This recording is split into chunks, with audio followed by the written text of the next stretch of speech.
गर्मी में गरीब बेटी की जादुई खास की एसी। ओह, कितनी गर्मी लग रही है। ऊपर से ये टेबल पंखा भी मरमर कर चल रहा है। एसी लगी होती तो मस्त नींद आती। तभी पंखा चलते चलते जोरदार आवाज करके बंद हो जाता है, जिसकी आवाज से गरीब सत्यकाम का परिवार जाग जाता है। अजी, ये इतनी तेज आवाज कैसी थी? क्या मालूम चंदा, पर ऐसा लगा जैसे कुछ टूट गया। तभी भारती टेबल पंखे को देखती है। पिताजी, वो देखो, टेबल पंखा टूट गया। पंखा टूटा देखकर पूरा परिवार दुख जताने लगता है। हे भगवान, ये क्या, एक और परेशानी बढ़ा दी तूने हम गरीबों पर। ये टेबल पंखा ही तो इस गर्मी में हमारा इकलौता सहारा था। अब तो इस गर्मी में हम बेहाल हो जाएंगे। कितना कहता था मैं कि दिन में पंखा बंद रखा करो, सारा दिन तो चलता रहता था। अब दिन रात चलेगा, कोई भी चीज तो खराब तो होगी ही ना। एक एक पाई जोड़ कर लिया था ये पंखा, अब कहां से लाऊंगा तुम्हारे नए पंखे का दाम। इसलिए तो कहती हूँ पिताजी कि घर में एक एसी लगवा दो। गर्मी भी नहीं लगेगी और नींद भी अच्छी आएगी। ये सुनकर गरीबी से झुंझलाया सत्यकाम अपनी दूसरी बेटी भारती को डांट लगाते हुए बोला, अरे चुप कर तू भारती, तेरा बाप कोई सर्विस वाला थोड़े है जो लाख रुपए महीना कमाता है। जब देखो एसी एसी एसी कहते रहती है। ये एसी सोफा सब अमीरों के घरों में होता है, हम गरीबों की औकात में नहीं है खरीदना। अजी, अब जाने भी तो बच्ची है। अब ही चलो सब सो जाओ। आस पड़ोस वाले भी इतनी रात में हम गरीबों के घर में से हल्ला गुल्ला होता सुनेंगे तो क्या कहेंगे। जैसे तैसे सब गर्मी में सो जाते हैं, लेकिन अपने गरीब माँ बाप बहन को गर्मी से बेहाल देखकर वो गरीब बेटी रात भर खुद सो भी नहीं पाई। अरे सुबह हो गई, जल्दी से साफ सफाई कर लेती हूँ, फिर बाबा के लिए चाय भी बनानी है।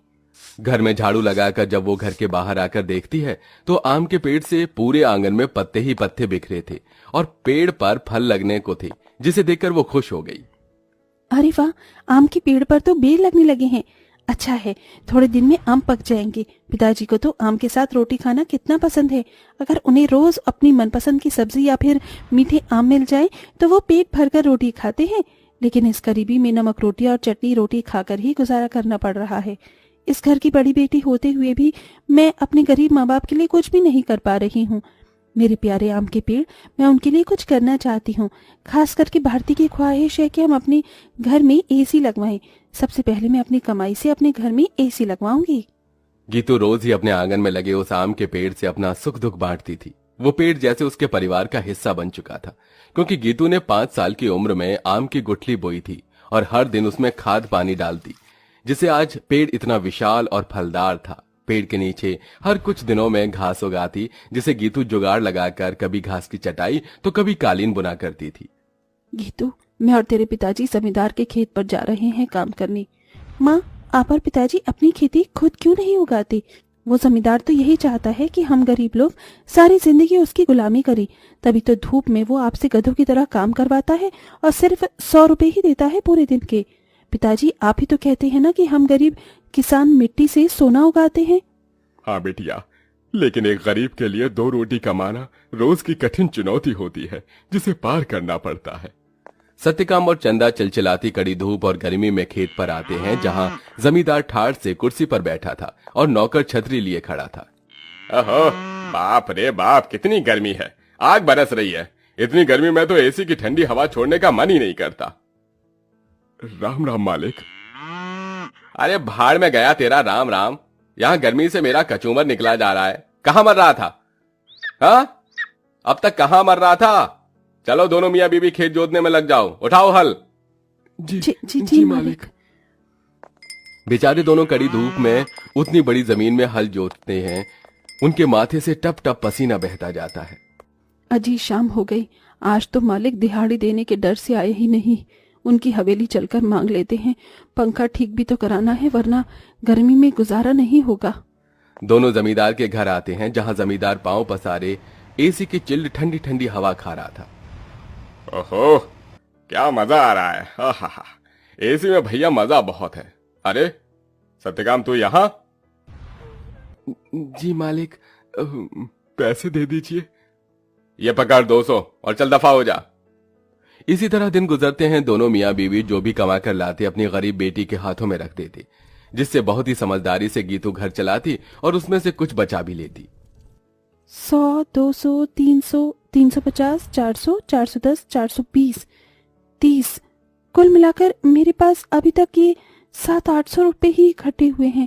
इतने में एसी कहाँ से आएगी? अगर मैं किश्त बंधवाकर भी एसी ले आऊं तो फिर मैं कैसे किश्त भरूंगी?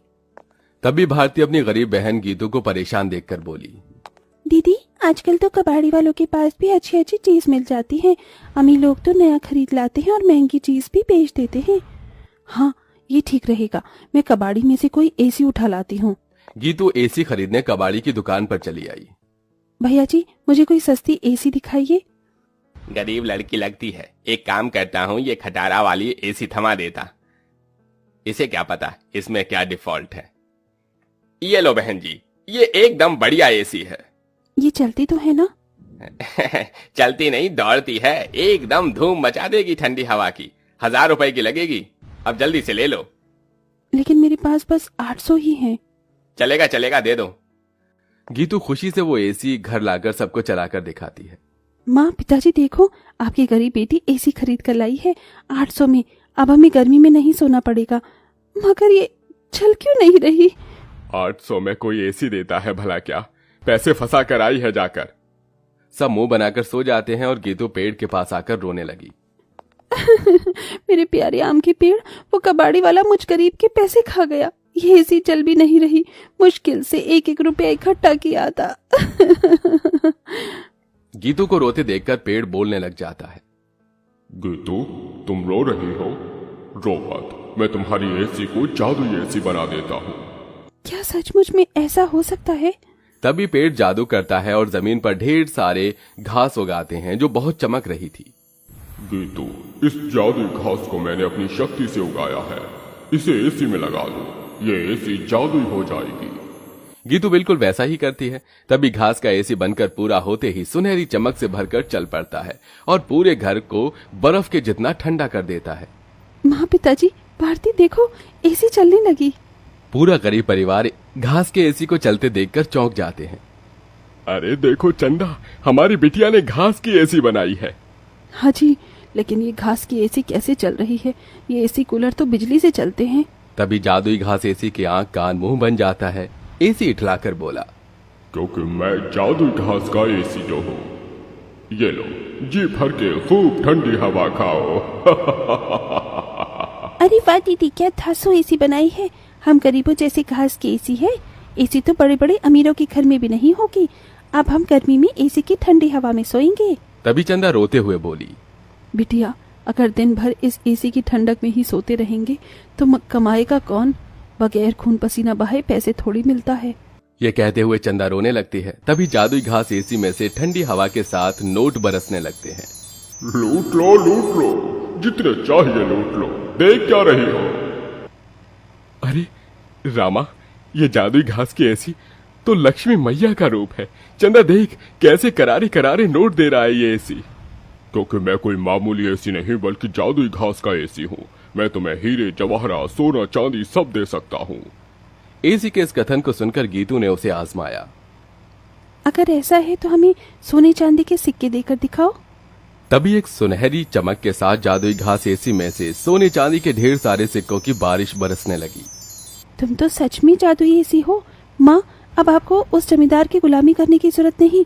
अब हमारे पास जादुई घास का एसी है। दोनों मियाँ बीबी खुशी से फूट फूट कर रोए। चंदा देखो, अब हमें और दुख नहीं काटना पड़ेगा। न किसी की ये गालियां खाकर गुलामी करनी होगी। ये जादुई घास की एसी हमें बंधुआई से छुटकारा दिलाने आई है हमारे घर। जाओ सत्यकाम, इन सिक्कों से कर्ज चुका दो।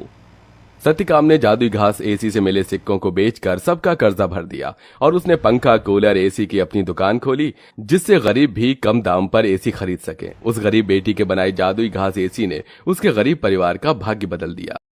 Please like, share and subscribe. Thank you for watching.